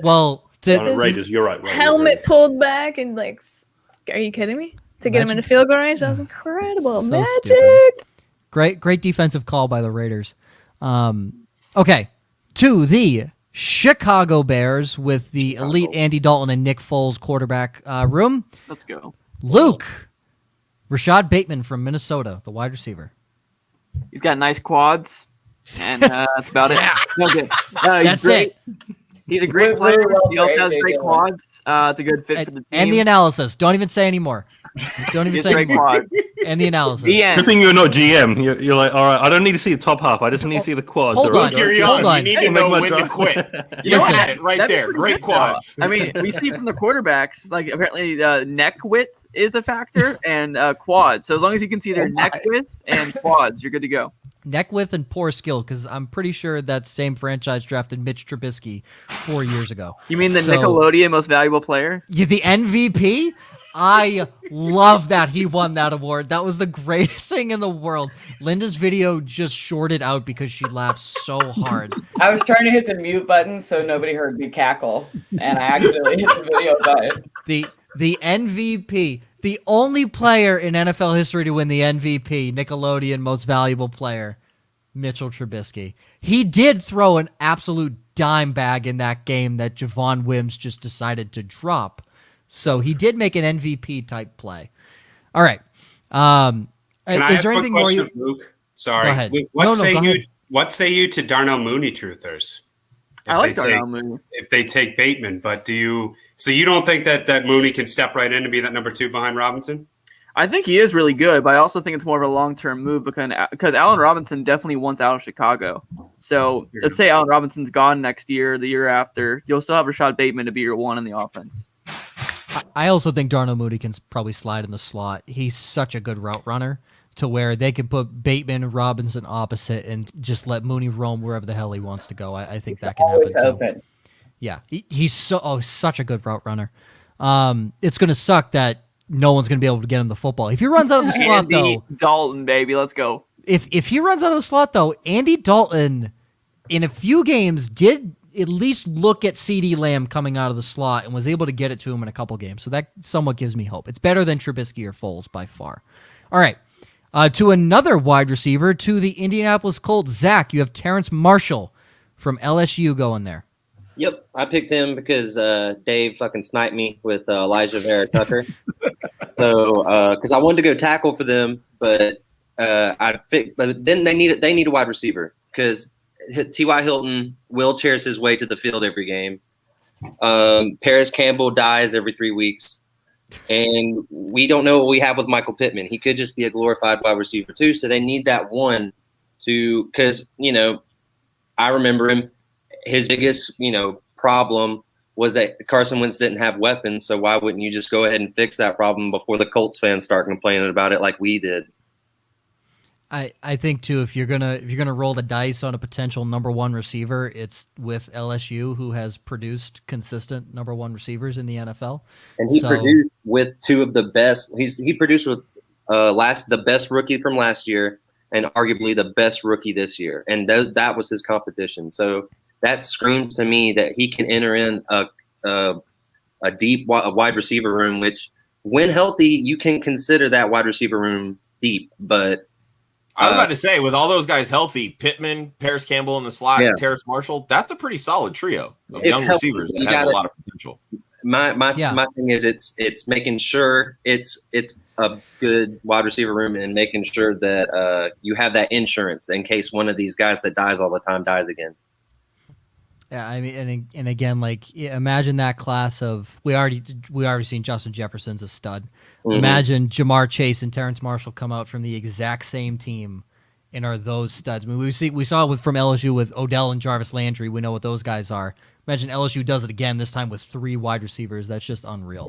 Exactly. All right. Fantasy wise, though, I mean, when it comes to Colts wide receivers, I trust Colts wide receivers as much as an old man trusts a fart. You never know who's going to be the number one receiver that week, and sometimes they go to the tight ends, the running back checkdowns. Dave, I'm not old. Can you explain that a little bit? I'm still waiting. I'm waiting for the punchline. Yeah, an old man trusts. No, I'm just saying because an old man might shit himself if something comes out of his. There you go. Josh, I know you understand. You're old. I wanted to hear it from Dave. Yes, that's the older than self-explanatory. The old man trusts a fart. Did only the old people get that joke? I barely trust my own. So, I got the joke. Don't worry. I got it. It was just out of pocket. Okay. Yeah, I want to. Fantasy wise, I just struggle to trust any receiver, whether it is Mo Alley Cox or Jack Doyle or any of the receivers. Pittman had flashes, but anyway. No, very fair point. All right, we're gonna fly through these next two because they're defensive guys. With the Titans, Mike, you have edge rusher Azeez Ojulari from the Georgia Bulldogs. Yeah, he's a really impressive guy. Like I said, he's my number one edge rusher in this class. I think he's just fun. He's fun to watch. I think, again, he's only 20 years old, so kind of on the opposite end from Kwity Paye, where Kwity Paye is 23, seen as a bit older. Some people might be scared off of Ojulari from his young age, but he was the only freshman captain at Georgia in a very, very long time. And the Titans desperately need pass rushing help. They have for a while. Remember they drafted Landry to be that guy a few years ago, and they just, especially in today's NFL, you need guys that get after it. I like Ojulari. I think Vrabel being a defensive guy would love it, and I just think it's a perfect fit for them. I have no complaints there. They definitely need some pressure off the edge in that division. Again, who the hell knows what's going to happen with Houston? But if Deshaun Watson's the quarterback, you obviously need someone to pressure him. Trevor Lawrence going to be the quarterback in Jacksonville. I don't even want to say probably he is going to be the quarterback in Jacksonville, so pressuring him. And then most likely Carson Wentz in Indianapolis. I don't think he's going to be a backup, but most likely. And those are all guys that are going to be able to sling it. So you want to get some pressure on the quarterback there. All right, to the Jets, Joshua, cornerback Caleb Farley. Yeah, Virginia I think Tech. The Jets could go a lot of different ways here. They have so many holes on this team, but you got to start with the defense. I mean, you have a defensive guy as your head coach. Yep. Caleb Farley, to me, is the best talent left on the board. I know there's injury concerns with the back and everything, but if you follow Matthew Betts, the fantasy PT, he did a nice little thread about Caleb Farley and his injury history. I would definitely check that out. I don't think there's a lot of short-term issues there, maybe some long-term and durability questions, but for the short term, he can solve an issue. And again, I think he's the best player on the board here. Help solve an issue for the team and the defense. Easy. All right. Just real quick with the Jets, what are we doing with Corey Davis in fantasy this year? I have no idea. He'll be outside the top 30. He will not be outside the Is he- top 30. You will I don't draft think him so. outside of the top 30, and you will be very happy with him as your wide receiver too. He'll be outside. He'll the top be 30. a really solid wide receiver too. I agree. I agree too. I think Don't he's the forget top about option Mitchell there. Mims. Big fan. I of did Denzel forget Mims. about him. Thank you so Yeah. much. The Jets forgot about him too. Did they? I think Denzel Mims forgot about himself too. Last Chris year. Herndon. You might want to go back and look at those numbers again. Mims has to stay healthy. That's going I to be the like biggest Mims. thing. Mims has to Just stay saying. healthy. But I think that Mims has more of a potential to be a wide receiver 1 than Davis. Davis is a 1B2 for me. Mims Oh, has no. the potential to be the 1. Louder Davis he'll is- have But again, it all Probably did depends as well. Louder on people in the back. it depends on if Zach Wilson the quarterback. Okay, cool. If he is, who's protecting him? That's the biggest question for me. That's why I'm not touching any of these Jets wide receivers in redraft this year. Oh, you didn't hear? They're What just about going to Chris roll out Herndon? left and have Mekhi Becton stick out his arms. That's the offensive game plan in the passing game. Okay, well, Crowder Becton still has there? to stay healthy. Is Crowder still there in the Jets? Crowder Damn is right still he there. is. Okay. He is. Yep. Yeah, but Adam Gase isn't running the offense, so the slot receivers won't matter. Yeah, because slot receivers matter on no other team in the NFL. Just Adam Nope. Gates led teams. It's a good They don't. point. Correct. Yep. All right. Luke, to your precious Pittsburgh Steelers, who will be taking the first of two running backs here in the first round. Obviously, it's Najee Harris. Look at his quads. That's Luke's entire draft analysis. No, of love it. everything. The love quads it. draft, baby. It's weird. Luke is now drafting his 2021 fantasy rosters based on quad size only. AJ Dillon, Might not be a bad Najee Harris. draft. Might His might number- work out pretty well for me. His Anyway. first round pick is AJ Dillon. Second round pick Najee Harris. Hey, don't forget about Saquon. Saquon. I'm sorry. First round Say pick quad. is Say round. quads. Say quads. Saquons. Say Yeah. quads. Yeah, but actually though, the Steelers need a running back really bad. As a Steelers fan, there's two ways we go here in the first round. I think potentially three. I'd be happy with two. It's going to be an offensive lineman or it's going to be a running back. The running backs the Steelers are interested in, it's ETN and Najee. They don't really care that much about Javonte Williams, from what I've seen. They also like Kenny Gainwell and Trey Sermon, but those guys obviously are not going in the first round. It's going to be an offensive lineman or a running back at 24. And if Najee's on the board, I'd be very happy if they took him. Because we do not want to go into the season with Anthony McFarland, Benny Snell, and Kalen Ballage as our running back group. Do we not need want to give- somebody I bad. don't mind. Benny That stinks. is a hell of a The fucking running elite back Caleb group. Balaj. Holy I don't give a shit. damn about Kalen Ballage. Kalen But Ballage you- is the best dodgeball That player sounds in the NFL. terrible. You're talking about your running back room. You do want to go into the season with Ben Roethlisberger? Question No, I mark? did not actually. Right? I wanted him to retire. So what if I a wanted to- quarterback falls? Who would be your ideal QB if a top QB falls? No one's fallen to 24 of the top Mason guys. Rudolph. You No ain't way. know that. You ain't know that. If I they don't do, know. I'll take any of them. Ooh, Any of my top the top 5 guys fall to 24, I would take them in a heartbeat. Luke is like, anyone. anyone, please come help Anyone. us." If they I if they reckon- drafted Kyle Trask or something like that, I would be pissed. I do not want Mason Rudolph too. Thank you. Luke, if they draft someone, I get it's Kellen Mond. Strong arm, big guy. It's No. Kellen Mond. No. Yep. Oh, I'm on. I'll Hey, break my Lu- TV if it's Luke, Kellen Mond. Luke, I'm on the same train as you. People are saying, "Oh, maybe the Patriots wait till the second or third round and draft Kellen Mond," and I'm like, "I'll jump off my balcony if they do that. Please, let's not No. draft Kellen Mond. No Like, that's Kellen not Mond. the answer." Don't kill me, but does anyone still have any faith for Dwayne Haskins? No. No? We got to do. keep the podcast moving. We can't talk about this. I'm a believer in Well, Benny That's Stinks. the after hours show, guys. Benny Stinks Jr. I think if you give him 15, 20 touches a game, I think he'll surprise people. Benny can't do Yeah, it. he'll man. average He's too slow. 3.2 yards per carry. Good deal, Dave. Slow. So I'll make my believe next it. pick I very believe. quick because literally, here's my analysis on the Jaguars at 25. They need an offensive lineman. I now live in North Dakota. Dylan Raduns went to North Dakota State. There's your analysis on who I think the Jaguars should take at 25. What's his I don't quads know look any- like? We're full of homer picks today, aren't we? What's his quads look like? That's the main thing. I don't know what Yeah, his nice quads quads. look like. All I know is he was a Luke? Bet senior. they're big. Luke? All I know is he was a Senior Bowl Google. stud, and one guy that I work with went to North Dakota State University, and he said that Dylan Raduns is an athletic freak for his size. So I'll take his word for it. I don't watch college football. I just know that the Jacksonville Jaguars need an offensive lineman badly, especially one that can protect their asset that they're about to draft at number 1 tomorrow at 8 p.m. Eastern, Trevor Lawrence. So they need that. Quads right. are not great. A lot of braces. That's fine. I love that he actually Googled his quads. Luke, he likes protecting his quads. He doesn't like leaving them out to the open. He wants to make sure they're protected. Gotta show them off. Also protect them at the same time. All right. The Cleveland Browns, despite Chris wearing their jersey, the pick is to Ryan, who takes the linebacker out of Kentucky, Jamin Davis. What's his name? Jamin Davis. That makes more sense. 4.40. Like, come on. I have no idea. Come on. Hameen. What you mean? I like Hameen. I'm going with Hameen from this point Hameen forward. Davis. Carry on, Ryan.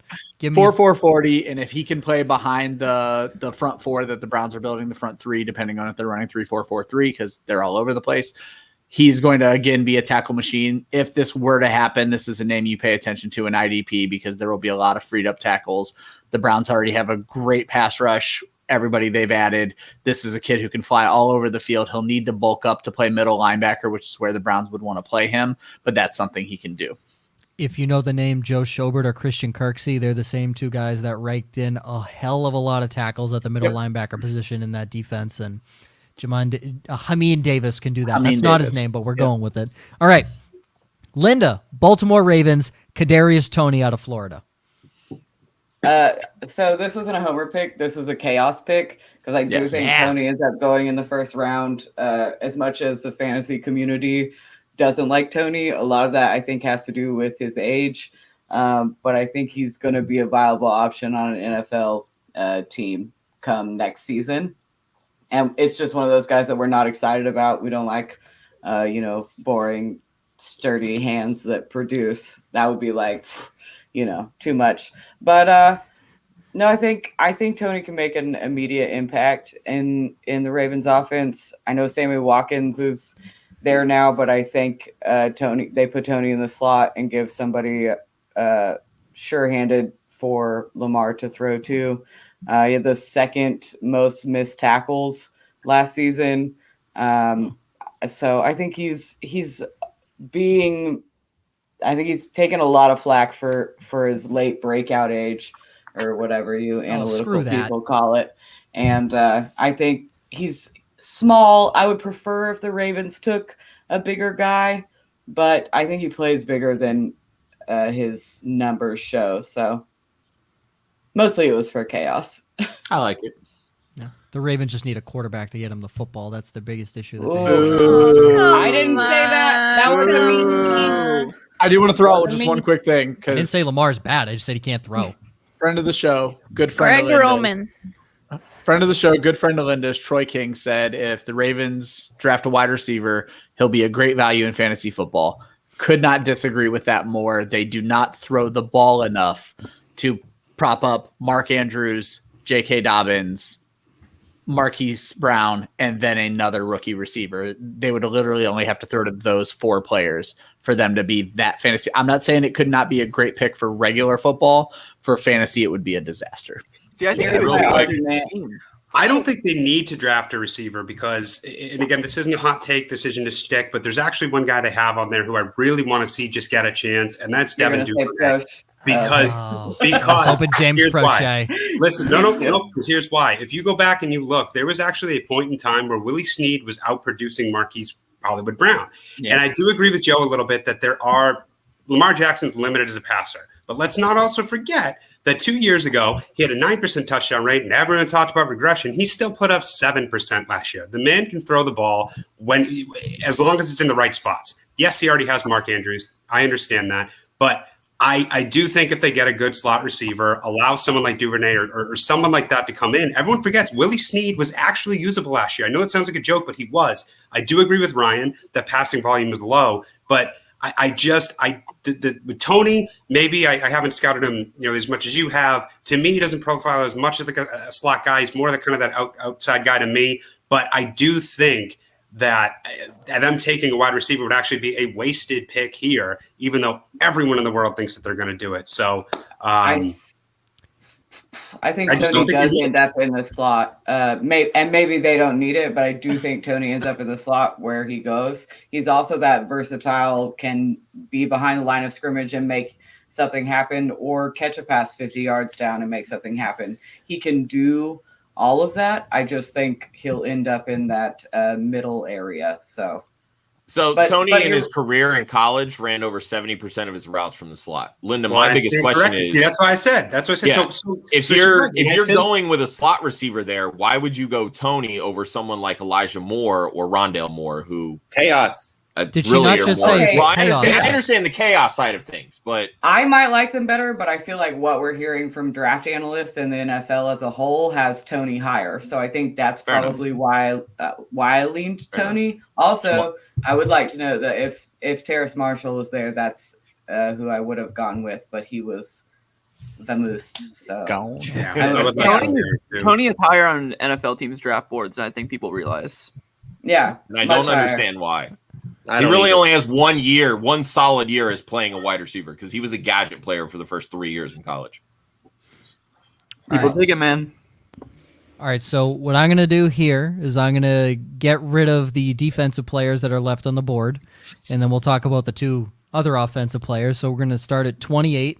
Dave, give me a quick elevator pitch on why the Saints are drafting edge rusher Jason Owe from Penn State. Defense is absolutely a weakness from, especially on the line. Jason Owe with a silent Y. Do you reckon when he was born, his parents were like, let's piss our son off, give him a silent Y in his name. So every time he goes to the DMV, he has to explain, no, it's Jason with a Y. Jay. Anyway, going on a rant here. But it's definitely a need. I'm really worried about the Saints this year. I personally think they're going 3-14 this year, especially with Taysom Hill under center.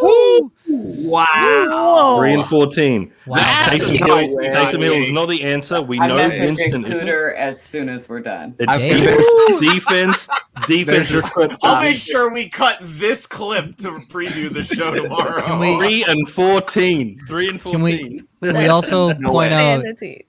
Winston's going to be the starter, so we don't need to talk about it. Winston will be started. I'd prefer to see Winston as start. I think if Taysom Hill is under center, Okay, so they're 7 in. and 10 with Winston. Maybe. yeah, 7-10 with 40 They're gonna hurt. interceptions, though? Yeah. All right. They'll be on the. They'll He be on the got bottom. Of the leaderboard. LASIK. Good. You're right. My bad. Satan. All right. So for the time being, for the time being, I'm going to jump 29 and 30. We'll come back to the Packers and Bills, but quickly, Linda, back to you on the Ravens. Carlos Basham Jr. out of Wake Forest, edge rusher.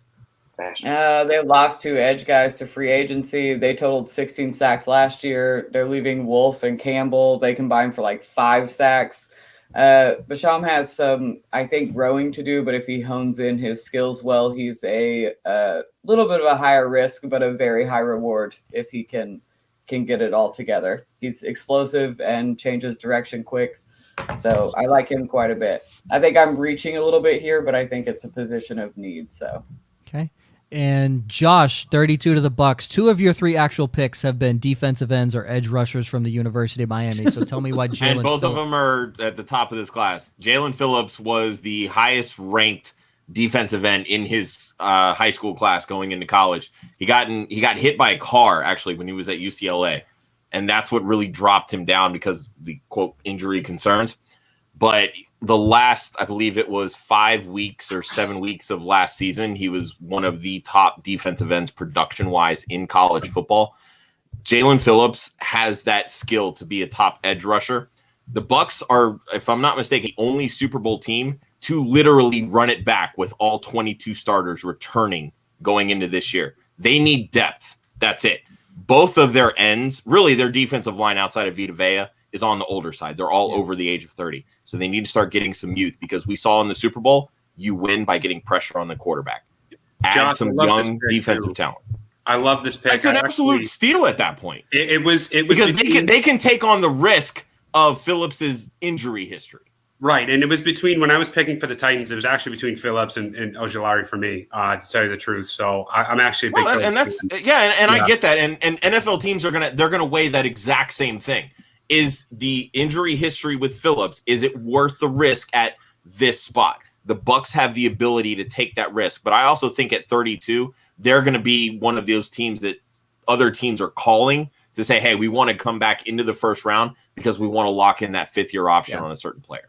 So And there could- I'm not 100% that the Bucks will make this pick, But obviously, we haven't really worked trades into this, so Yeah, I'm and going to just go with Phillips. one other thing to defend the draft. Phillips could easily go earlier than this. I had the Browns taking Phillips, but then when the Browns signed Clowney, I just didn't assume they would go edge anymore. So Phillips kind of went into the ether and Josh scooped him up. So There you go. All right, we'll end on the final two offensive guys that we have here at 29 and 30. Chris, we'll start with you on the Packers.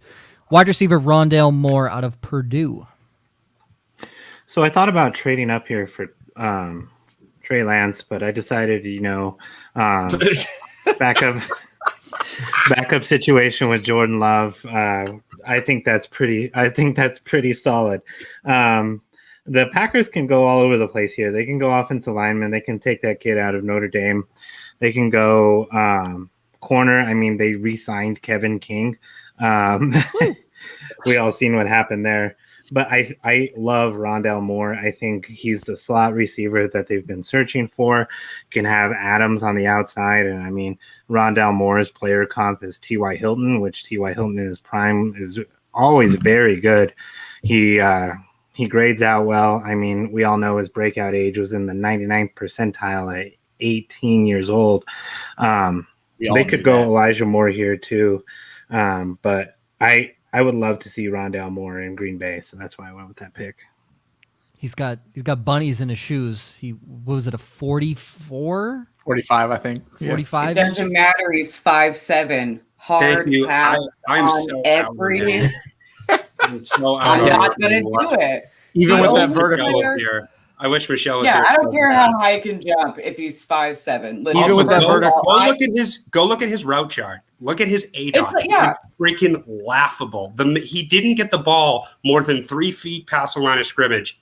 I Ever. agree. Literally ever. And I Turn think on his film. he's fun to perfect. watch. And he might be a nice gadget player. And I'm not trying to just go at you right here, but it's more the community. Like people that have Rondale Moore in the top 5, I will totally eat it. But he's not even in my top 8, 9 this year. He's really not. I'm not going to have in him this on a class. team. I just don't want anything to do with him. Yeah, I'm not going to have him on any of And my I mean, fantasy teams. I'm That's sorry, fine. but I mean, I know his ADOT, and I think that works out really well for Rodgers with Devontae Adams on one side, and then you have the burners and Equinemia St. Brown and Valdez Scantling on the other side. I think he's a perfect player for Green Bay. I think that's Moore for will end sure. up being a better NFL player than a fantasy player. With that I just- vertical, he probably couldn't even jump over Linda. he definitely can't. I look down at him. You know who could? You know who could? Josh Allen. Josh Allen Yeah. could. Damn straight. Anytime he wants me. No, Rondale Moore, here's my issue. There's been like one relevant wide receiver that's 5'8" and under, and it was Cole Beasley. And I think just this year, after 10 years, we finally gave Cole Beasley a little bit of the recognition he deserved. So 5'7" is just I can't wrap my mind around that. Like, Yeah, I my mean, that's kid basically was a Jakeem Grant. size two. Like, that's what you're looking at with And him. not for wide receiver, not at 5'7". I don't want it. And I fine doing it in college. I think that's fantastic. But the NFL is not the SEC. That's what it's she not said. the Big 12. Like, it's not any of the shit.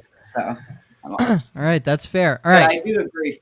All over it. Fantastic. He is very talented, though. I'll give you that. He's got some skills, but We are now going to end on Victoria's beloved Buffalo Bills, who fell ever so short of the Super Bowl That's this why year. you don't like the Patriots. That's why you don't like yeah. the Patriots. Yeah. Victoria, Well, yeah. This is You have- the first time in my entire Bills fandom I can talk crap on the Patriots. Oh, this hurts. I got to get advantage.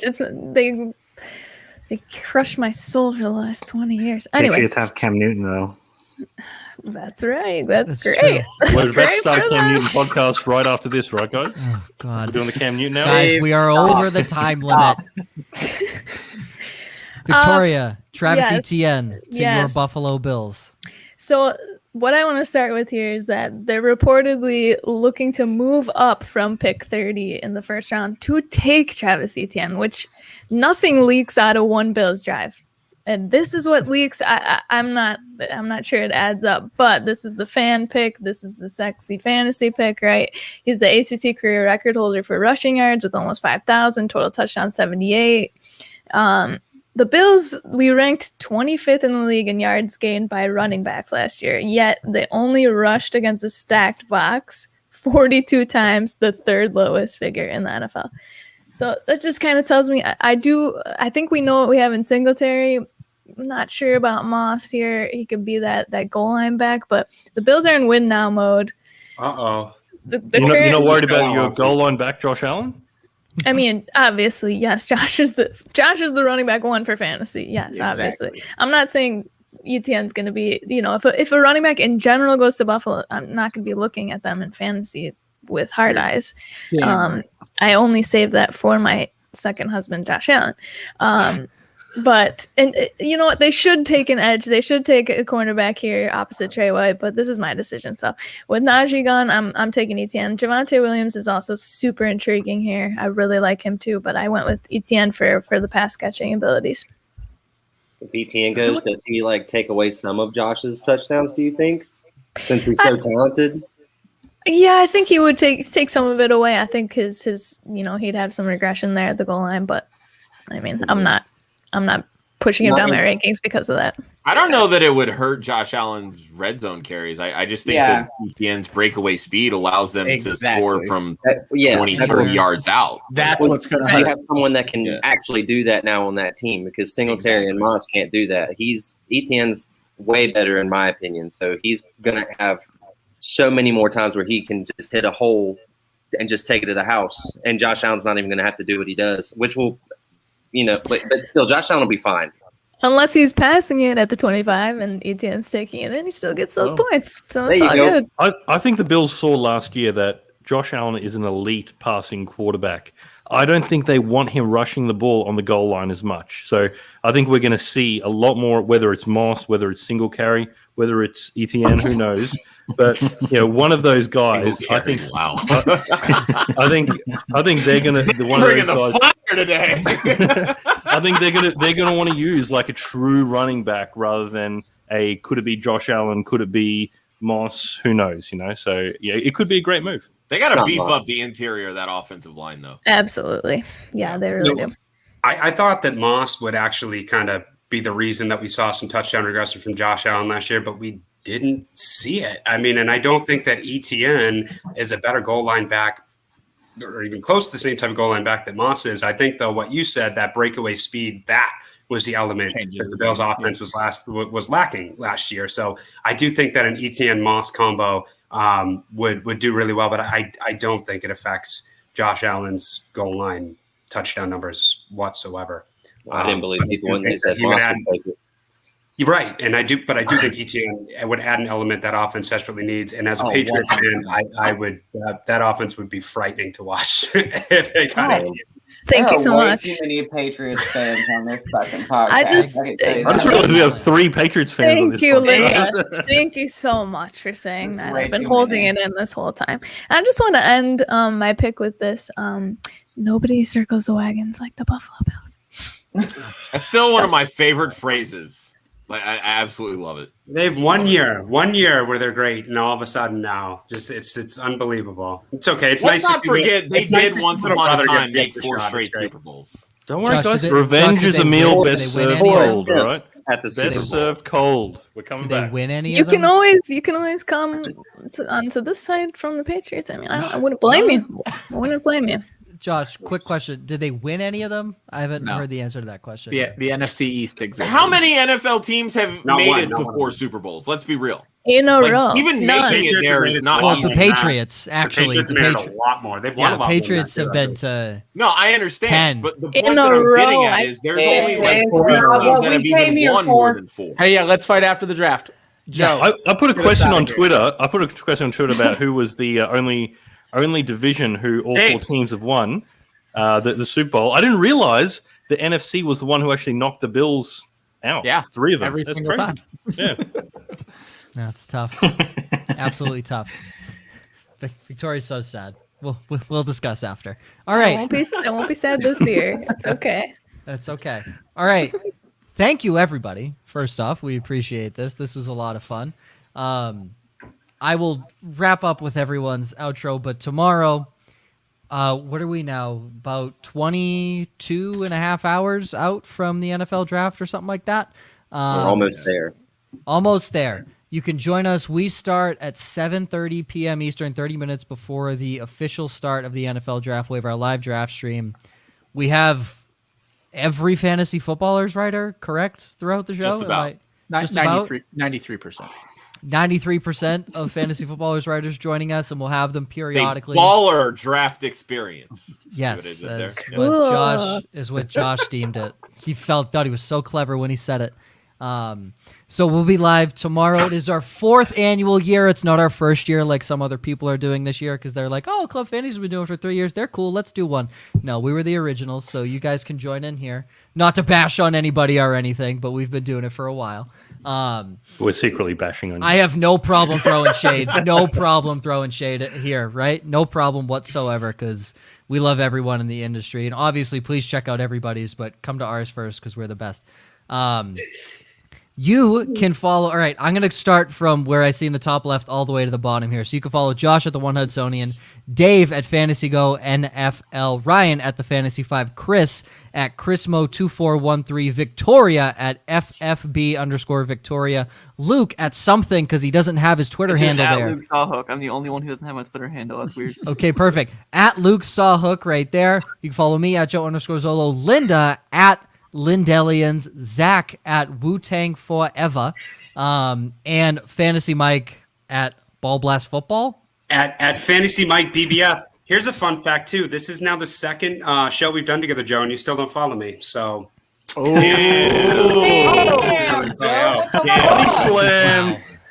Wow.